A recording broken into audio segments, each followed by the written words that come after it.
Hai Nakama Squad, kembali lagi bersama Nakama Aquatics.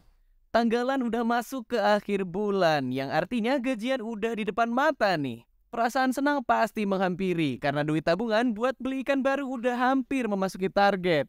Alhasil ikan yang tadi cuma bisa diimpi-impiin doang dalam waktu dekat secara resmi menjadi penghuni akuarium kamu.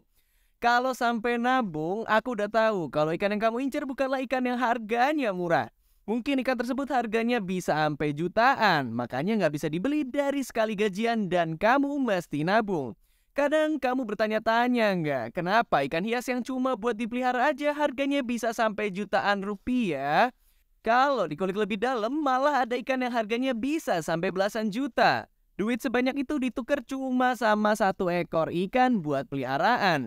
Orang awam mungkin ngelihat hobi ini emang agak kurang kerjaan, padahal melihat ikan impianmu di depan mata sendiri adalah perasaan yang sangat spesial. Lalu, kenapa ikan ada yang bisa mahal banget, bahkan harganya setara kayak iPhone keluaran baru? Tapi di sisi lain ada juga ikan yang murah sampai harganya nggak lebih dari satu porsi nasi Padang. Kenapa ya ikan hias ada yang dibanderol begitu mahal? Well, tonton videonya buat tahu mengapa hal itu bisa terjadi. Yang jelas banyak banget faktornya loh. Tonton video ini sampai habis biar paham ya. Bab pertama, ikan hias mahal, ongkir internasional. Pasti kamu suka bertanya-tanya, kenapa ikan hias ada yang murah dan ada juga yang mahal? Mahal ini dalam harga yang cukup nggak wajar. Bayangin, ada seekor ikan hias dengan harga sampai 15 juta rupiah. Buat kaum mendang-mending, jelas ikan dengan harga segitu bukanlah pilihan yang tepat. Kan mending duitnya dibeliin motor atau peralatan lain yang berguna dalam kehidupan sehari-hari, atau bisa juga ditabung buat nikah.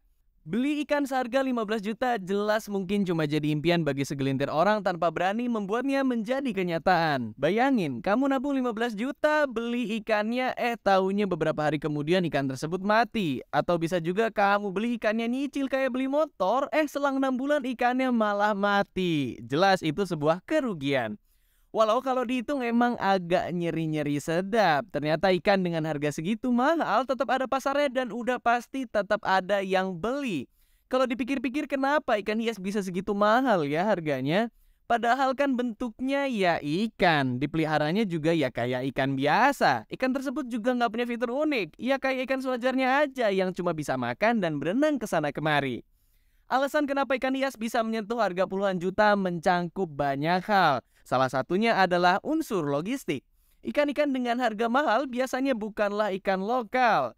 Kalau ikan lokal, ikan tersebut cenderung punya image biasa aja karena bisa ditemuin di perairan sini. Gak perlu dikirim jauh-jauh dari luar negeri, naik pesawat yang memerlukan ongkir dengan budget besar.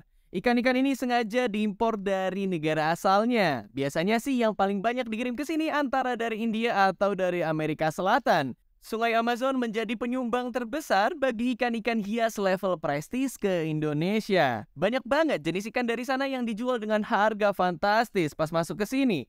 Sebut aja lines catfish, piraiba, arapaima, golden dorado, dan banyak lagi. Ikan-ikan tersebut nggak ada yang harganya puluhan atau ratusan ribu. Semuanya dijual dengan harga jutaan rupiah. Mengapa ikan tersebut bisa mahal? Ikan-ikan asal sungai Amazon tadi bukanlah ikan hasil budidaya. Mereka didapatkan dengan cara ditangkap sama nelayan. Biasanya negara yang paling sering mengirimkan ikan-ikan eksotisnya antara lain Kolombia dan Peru. Sedangkan Brazil udah nggak terlalu diminati katanya karena ongkos kirim yang lebih mahal. Sehingga ikan hias yang dijual ke sini akan mahal juga harganya. Dari sungai, para nelayan akan memberi ikan-ikan ini ke pengepul yang kebanyakan adalah pengimpor ikan. Ikan-ikan tersebut dikarantina di dalam sebuah fasilitas besar yang dimiliki oleh perusahaan impor ikan tersebut. Kalau di Amerika Selatan, usaha jual beli ikan hias eksotis lumayan banyak diminati karena pasarnya yang besar. Mereka bisa menjual ikan tersebut ke seluruh dunia dengan harga yang mahal karena peminatnya emang berasal dari seluruh dunia. Mereka-mereka ini yang juga mengirimkan ikan ke predatory fins di Amerika Serikat dan pastinya juga pengimpor-pengimpor asal Indonesia. Kamu jangan kaget kalau predatory fins kelihatan ngejual ikan yang lebih murah daripada seller di sini. Sebabnya ya karena jarak. Ongkir ikan yang dikirim dari Kolombia ke Amerika Serikat jauh lebih murah ketimbang di Indonesia. Sedangkan harga ongkos kirim yang bisa sampai puluhan juta itu ya dibebankan ke harga ikan.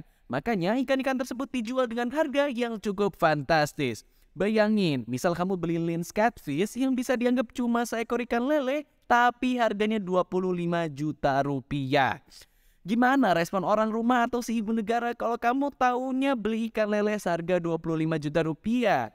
Udah pasti dia nggak akan percaya kan? Selain mahal karena ongkir, dalam kasus lens catfish, ikan ini juga dikenal jarang ditemuin di habitat asalnya. Udah langka plus ongkirnya mahal, nggak heran kalau ikan ini harganya selangit. Sama seperti ikan-ikan asal Pulau Papua yang selalu dibanderol dengan cukup mahal walau mereka terhitung sebagai ikan asal Indonesia. Ongkos dan jarak pengirimannya yang jauh menjadi faktor mengapa ikan-ikan asal Papua harganya mahal dan jarang ditemukan di pasaran. Bab kedua, ikan hias mahal, faktor lokasi. Kamu tahu Canabarca, jenis ikan gabus asal India ini dikenal sebagai ikan hias yang harganya juga selangit. Padahal cuma ikan gabus, Canabarca harganya paling murah sekitar 12 juta. Harga ikan ini yang mahal membuat Canabarca menjadi salah satu cana impian bagi banyak orang. Sebenarnya faktor mengapa ikan ini punya harga mahal sebenarnya patut dibenarkan. Soalnya Canabarca merupakan salah satu jenis ikan yang langka dan udah jarang ditemukan di habitat asalnya. Ikan ini hidup di aliran sungai Brahmaputra, tepatnya di dalam sebuah taman nasional bernama Taman Nasional Orang yang letaknya ada di hulu sungai tersebut. Canabarca merupakan ikan musiman yang keberadaannya di pasar nggak pernah menentu. Faktornya ya karena suplai ikan di India yang sangat sedikit dan juga menangkapnya butuh taruhan yang cukup besar. Oknum yang kedapatan mengambil ikan ini di dalam Taman Nasional bisa ditembak oleh polisi hutan dan bisa dijebloskan ke penjara. Makanya harga ikan ini sendiri dari nelayan udah tinggi, sekitar 6 juta rupiah. Setelah diambil pengepul dan dikirim ke Indonesia, harga ikan tersebut melesat hingga ke angka 25 juta untuk ukuran dewasanya. Buat ngukur harga katanya sih Canabarca diberi harga 1 cm-nya sekitar 1 juta rupiah. Faktor kelangkaan dan sulitnya lokasi buat menangkapnya menjadi sebab mengapa Canabarca akhirnya dibanderol dengan harga yang selangit. Kejadian serupa juga terjadi kepada Peacock Bass Fogo yang berasal dari pedalaman sungai Amazon. Seorang nelayan butuh berhari-hari untuk masuk ke dalam lokasi yang berada di sebuah wilayah remote di Brazil. Karena itulah harga ikan ini menjadi sangat mahal karena nelayan membutuhkan biaya besar untuk masuk ke wilayah terpencil tersebut. Seekor Peacock Bass Fogo bisa dibanderol mencapai 15 juta rupiah. Gak cuma dari ongkirnya aja, ikan yang ditemuinnya aja udah susah, di habitat asalnya bisa punya harga yang jauh lebih mahal. Contohnya ya Canabarca dan si Peacock Bass Fogo. Bab ketiga, kenapa ikan mahal? Hal lainnya. Arowana Super Red adalah ikan endemik asal Indonesia yang cuma bisa diproduksi di sini aja. Farmnya ada di Indonesia dan mereka juga cuma hidup di Indonesia. Walau terhitung sebagai ikan lokal, namun harga Arowana Super Red nggak murah. Paling murah, harga ikan Arowana Super Red bisa mencapai 3-5 juta rupiah, tergantung speknya. Mengapa ikan Arowana Super Red yang termasuk ikan lokal harganya kok mahal banget? Sebabnya karena ada unsur prestis dari status ikan tersebut sebagai ikan yang dilindungi. Sejak masuk CITES pada tahun 1970-an, pamor Arowana Super Red atau Asian Arowana di dunia ikan hias naik drastis. Mereka udah masuk ke dalam daftar ikan yang dilindungi sejak tahun yang sama sampai sekarang. Walau termasuk ikan yang dilindungi, namun ikan ini sukses dibudidayakan sehingga masih bisa memenuhi permintaan pasar yang besar tanpa harus mengintervensi populasinya di alam. Juga karena dilindungi, setiap ikan Arowana Super Red yang dijual harus punya sebuah chip dan sertifikat. Hal ini dilakukan buat menghitung jumlah ikan yang saat ini hidup di penangkaran sebagai data yang pasti akan dipakai untuk upaya konservasi. Kalau ikan tersebut punya kelainan genetik seperti albino, leucistic, atau platinum, harganya juga bisa jauh melejit apapun jenis ikannya.